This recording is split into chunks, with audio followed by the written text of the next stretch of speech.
Hello बच्चों, let's see the question. A cylinder is fitted with a piston beneath which is a spring as in the figure. The cylinder is open at top. Friction is absent. The spring constant of the spring is 3600 Newton per meter. The piston has negligible mass and a radius of 0.025 meter. First part इसमें हमसे पूछा है, ए part है, when air beneath the piston is completely pumped out, how much does the atmospheric pressure cause the spring to compress. B part हमको पूछा हुआ है, how much work has the atmospheric pressure do in compressing the spring. तो यहाँ पर हमको एक दिया हुआ है, सिलेंडर दिया हुआ है, ठीक, इसको एक पिस्टन से फिट किया हुआ है. ये हमारा क्या है, यहाँ पर पिस्टन लगा हुआ है. इसके नीचे क्या है, एक स्प्रिंग है, इस तरह से हमको दिया हुआ है. तो ये जो ऊपर से ये क्या है, पूरी तरह से ओपन है, तो इसमें एटमॉस्फेरिक प्रेशर लग रहा होगा. इसके सरफेसेस के बीच में फ्रिक्शन जो क्या है वो बिल्कुल एब्सेंट है.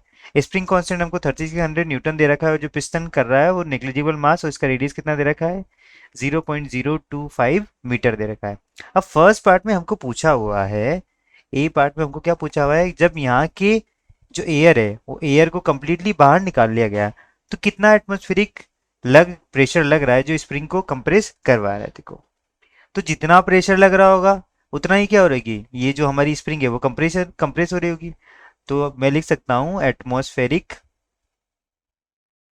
Pressure, atmospheric pressure is equals to compression. ठीक है, हो रहा होगा. ठीक, तो क्या देखो, वो हो सकता है rho naught into a is equal to क्या आएगा, वो के इंटू एक्स, यही आता है. ठीक, तो एक्स की वैल्यू क्या आ जाएगी, यहाँ कितना कंप्रेशन हुआ वही तो निकालना है हमको. रो इंटू ए अपॉन कितना आ जाएगा, वो के आ जाएगा. ठीक है, जो डेंसिटी है रो की वैल्यू, ठीक है, वो क्या आ जाएगी हमारी, रो आ जाएगी, वो आ जाएगी 1.01 इंटू 10⁵ के पाई इंटू रेडियस कितना दे रखा है हमको, वो दे रखा है 0.025 का स्क्वायर. ठीक है, पाई आर स्क्वायर अपन के की वैल्यू कितनी दे रखी है हमको, 3600. तो इसको यहाँ से सॉल्व करने पे हमारा जो आंसर आता है, इसको सॉल्व करेंगे 1.01 इंटू 10⁵ इंटू पाई, पाई की वैल्यू को 3.14 दे सकता हूँ. इसकी वैल्यू को कैसे कितना लिख सकता हूँ, इसको लिख सकता हूँ, ये हमारा हो गया 0.025, तो इसको क्या लिख सकता हूँ, 0.025 इंटू 0.025 अपॉन ये कितना है मेरा 3600 है. ठीक है, यहाँ से डेसिमल हटाता हूँ तो कितने जीरो, 3 जीरो लगाता हूँ. यहाँ से डेसिमल हटाऊंगा तो यहाँ से भी कितने जीरो लगाऊंगा, 3 जीरो लगाऊंगा. ठीक, तो यहाँ से मैं देखता हूँ, ये 3 जीरो और ये 2 जीरो से 10⁵ पूरा क्या हो गया, कैंसिल हो गया. ठीक है, अब यहाँ से ये 2 टाइम्स कैंसिल हो गया, ये 5 टाइम्स कैंसिल हो गया. ठीक, फिर 2 से मेरा कैंसिल हो जाएगा ये. मैं अगर इसको फर्दर सोल्व करने पे जो मेरा फाइनल आंसर आता है वो आता है 0.055 मीटर. तो इसको मैं सेंटीमीटर में चेंज करता हूँ, 100 से मल्टीप्लाई करता हूँ, कितना आ जाएगा 5.5 सेंटीमीटर. तो कितना कंप्रेशन होगा इसमें, compression, compression equals to x equals to कितना होगा 5.5 सेंटीमीटर इसमें कंप्रेशन होगा. अब सेकंड क्वेश्चन में पूछ रहा है हमसे, how much work does the atmospheric pressure do in compressing, कितना काम कर रहा है. देखो, तो work done by atmospheric pressure हमको निकालना है, वर्क डन बाय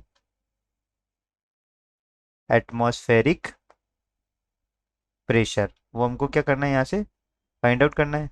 तो वो कितना आ जाएगा, W इज इक्वल टू कितना आएगा, हाफ के एक्स स्क्वायर, इतना ही तो काम करेगा. ठीक है, तो 1/2, के की वैल्यू कितनी दे रखी है 3600, एक्स की वैल्यू कितनी दे रखी है हमको, एक्स की वैल्यू यहाँ से हम फाइंड आउट कर चुके कितना 5.5. तो 0 पॉइंट, ये सारा क्या है न्यूटन पर मीटर में, तो इसको भी मीटर में ले लूंगा मैं, 0.055 का होल स्क्वायर, इसको कैंसिल किया 1800. ठीक है, इसको मल्टीप्लाई करने पे कितना आएगा मेरा 5.445 जूल आ जाएगा. कितना वर्क डन हो रहा है, 5.445 जूल. तो इस स्प्रिंग को कितना कंप्रेस किया है, एक्स कंप्रेस करने के लिए कितना वर्क डन किया गया है, 5.445 जूल. तो ये हमारे दोनों क्वेश्चन के क्या हो गए, आंसर हो गए. ठीक है, ये भी हमारे सेकंड क्वेश्चन का आंसर हो गया. I hope you understood it well. Best of luck.